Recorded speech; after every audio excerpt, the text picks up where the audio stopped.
gang violence and other kind of violence. Get away! I could be at work, at school, in my car, I can still get shot by the police, but I can get shot anywhere. So it is what it is.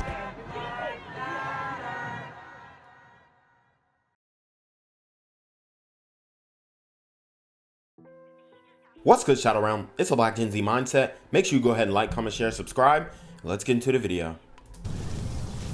As the superintendent of this building washed the blood off the sidewalk where Shirley Rodriguez was savagely killed on Monday morning. I was woken up around 5 a.m.-ish to a pretty horrific scream. Neighbors cannot stop thinking about the screams they heard from the 29-year-old woman when she was being stabbed multiple times. I've been thinking about that all day, like how could someone take it to that level? Yeah, head. This man who lives across the building 134 on Haven Avenue telling us he heard Rodriguez imploring for help. Ellos llegaron allá a la esquina. He says he came down from his apartment and saw the attacker dragging and stabbing Rodriguez at the same time, and that Wow. So a brutal attack by a man against his girlfriend. And unfortunately, I'm here to say again, this is an IR crime, interracial crime. You have a Latina woman who was killed by a black man in the streets of Manhattan, and we never thought it would get to this point, but the crime is brazen. Domestic violence, abuse, brazen. This was an ex-boyfriend who came back around and you know, deleted her. What some would say made her pay the toll.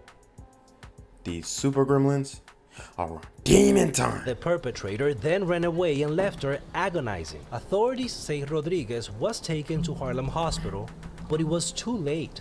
It has to be someone who's honestly not okay in the head. Police say it happened at around 5:35 a.m. The suspect, a man believed to be her ex-boyfriend. Unfortunately, this is very common. Maria Camilo says abusers don't usually show clear signs at the beginning, but two major red flags to look for are: He has a history of physical and verbal violence, and he is a controlling guy. when it comes to Rodriguez's murder, no one has been arrested. Sources telling Pix 11 News that the man, believed to be the killer, ran off towards nearby Fort Washington Park. Try your best to keep aware of any signs that could possibly lead up to behavior like this. It's a murder that a Bronx man is accused of committing. Tyquane Jemmott is charged with stabbing a woman to death in Washington Heights on Monday. Well, now court documents.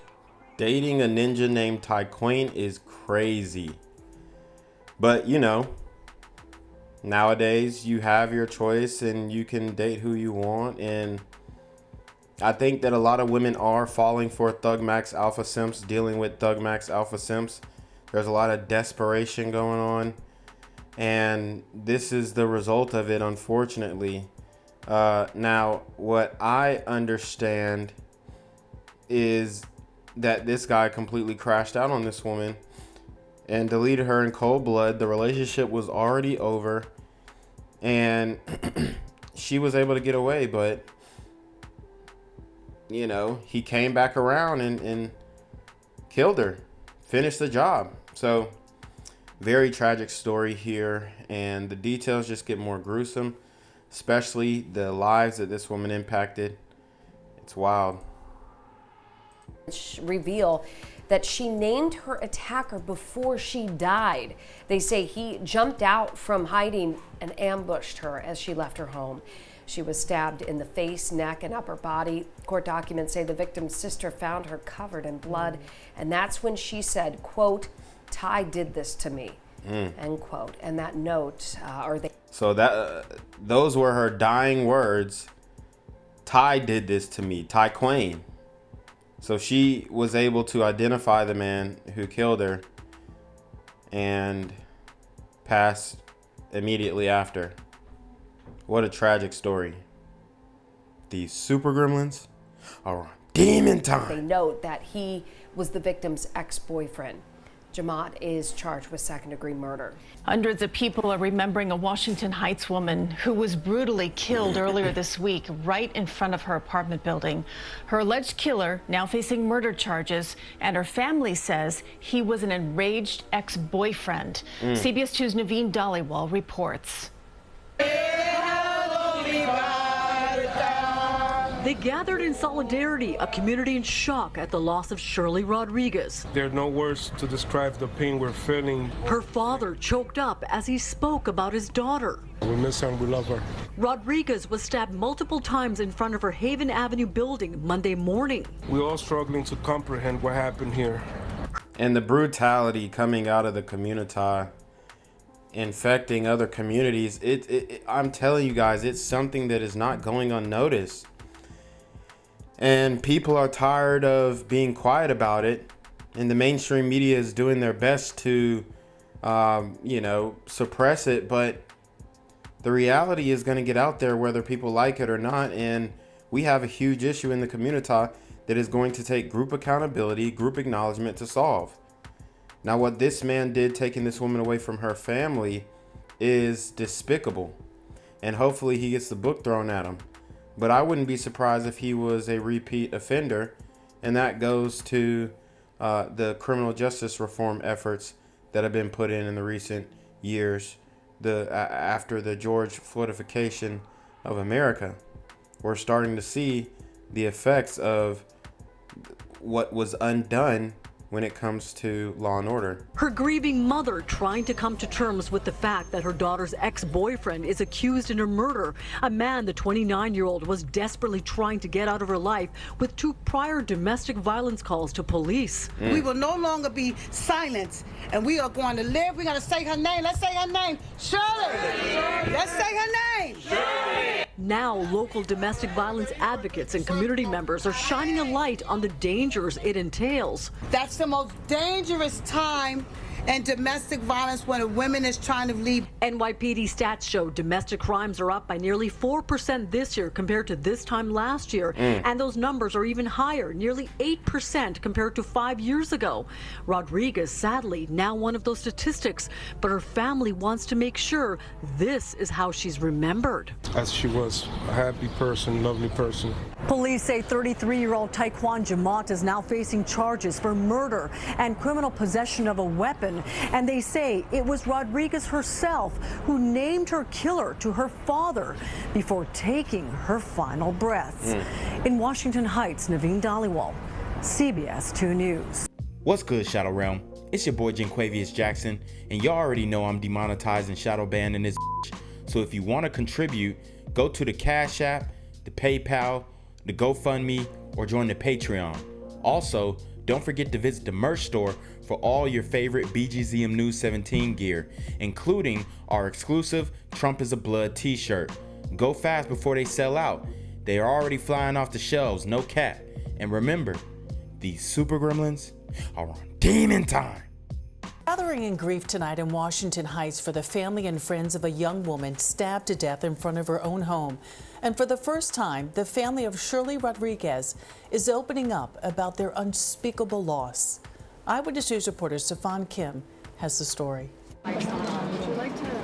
It is the familiar embrace from loved ones that Shirley Rodriguez so desperately needed, but will never feel again. A growing memorial now covers her doorstep where she fought until her final moments. She fought so she could utter her killer's name. As she struggled to make it back home, she told her father, Ty did this. It was her ex-boyfriend. Shirley would bright up a room with her smile and her presence. We're all struggling to comprehend what happened here. Cops say what happened here was a brutal murder. They say her ex-boyfriend, 33-year-old Tyquane Jemmott, hid between 2 parked cars outside her apartment on Haven Avenue in Washington. Dang, so imagine that. He's out there hiding between 2 parked cars and jumps out on her and delivers a brutal death. I mean, just insane. In Heights, he was waiting for her. When she left for work Monday morning, they say he stabbed her repeatedly for more than a minute and dragged her as she fought back, all while mortified bystanders witnessed the horror. When they called police and chased him, he fled. Shirley and her ex had been together for 2 years before breaking up last week. He has been arrested and charged with murder. Shirley might be gone from this world physically, but her spirit will live on forever. I love her. He was smiling all the time. He was a friendly person and happy person. Let's say her name. Shirley. Let's say her name. Shirley. Tonight. Oh, well, at least we got a sister out here using the say her name phrase that was coined in the Breonna Taylor case. We're making headways. Now, if only we could get them to do that for the black women who are killed in the community every single day. Heartbreak poured into the street as the Rodriguez family felt the crush of an immeasurable pain.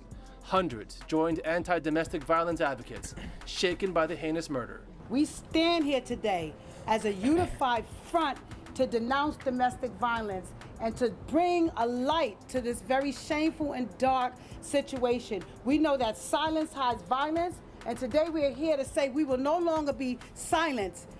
Well, I don't think the YouTube and the social media oligarchs or the powers that be believe that silence is violence. They actually deem me speaking out against the violence as violence, and that's why I'm demonetized. So you're gonna have to convince the major media outlets first that not speaking about these issues and not trying to spread awareness about these issues, domestic violence, especially amongst the black community, you're gonna have to convince them that that is violence, so they reverse their policies and enable people like me, voices like me, to get the truth out. Tried to drown out sorrow with song. But no amount of harmony could soften this mother's anguish. In Washington Heights, Stefan Kim, Channel 7, Eyewitness News. And our hearts go out to that family. Well, tonight, as the superintendent of this building washed the blood off the sidewalk where Shirley Rodriguez was savagely killed on Monday morning. But I was woken up around 5 a.m.-ish to a pretty horrific scream. Neighbors cannot stop thinking about the screams they heard from the 29-year-old woman when she was being stabbed multiple times. I've been thinking about that all day, like how could someone take it to that level? Yeah, head. This man who lives across the building 134 on Haven Avenue telling us he heard Rodriguez imploring for help. Ellos llegaron allá a la esquina. He says he came down from his apartment and saw the attacker dragging and stabbing Rodriguez at the same time, and that the perpetrator then ran away and left her agonizing. Authorities say Rodriguez was taken to Harlem Hospital, but it was too late. It has to be someone who's honestly not okay in the head. Police say it happened at around 5:35 a.m.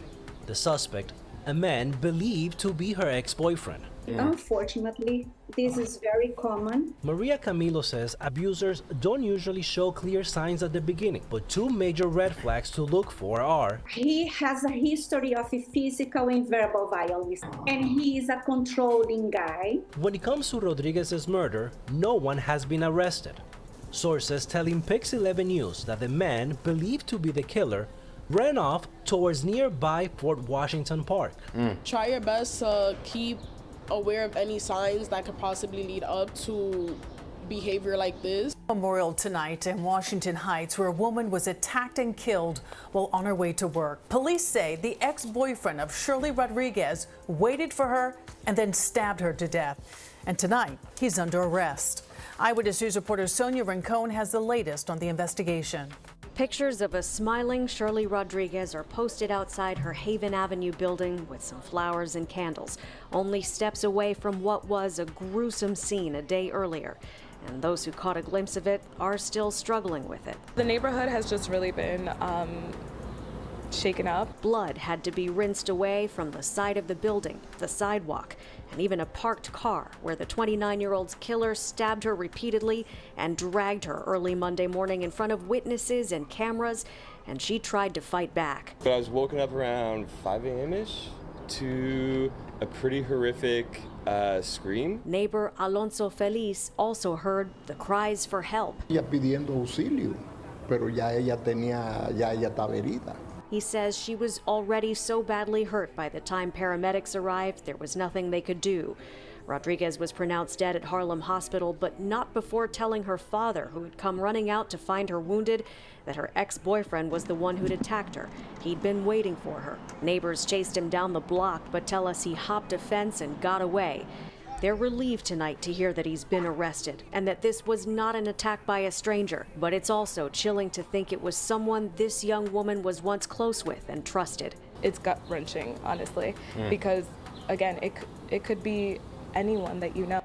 Yeah, and that's the point. That's why I try and make these videos, because a lot of people don't understand that we are at a crossroads, and if you don't start identifying yourself and letting people know that you are not for this BS, it can get very tricky for you maneuvering in the world, because we have so many defenders of these actions and people victim blaming. But I'm here to tell you guys, you know, we know what's going on. These super gremlins are on demon time. No, I didn't know her personally, but she was a neighbor. 33-year-old Tyquane Jemmott is in custody here at the 33rd Precinct Station House. Sources tell Eyewitness News he was arrested at a family member's home in the Bronx last night. Exact charges are still pending. In Washington Heights, Sonia Rincon, Channel 7, Eyewitness News. Gang violence and other kind of violence. Get away! I could be at work, in school, in my car, and I can still get shot. By the police, but I can get shot anywhere. So it is what it is.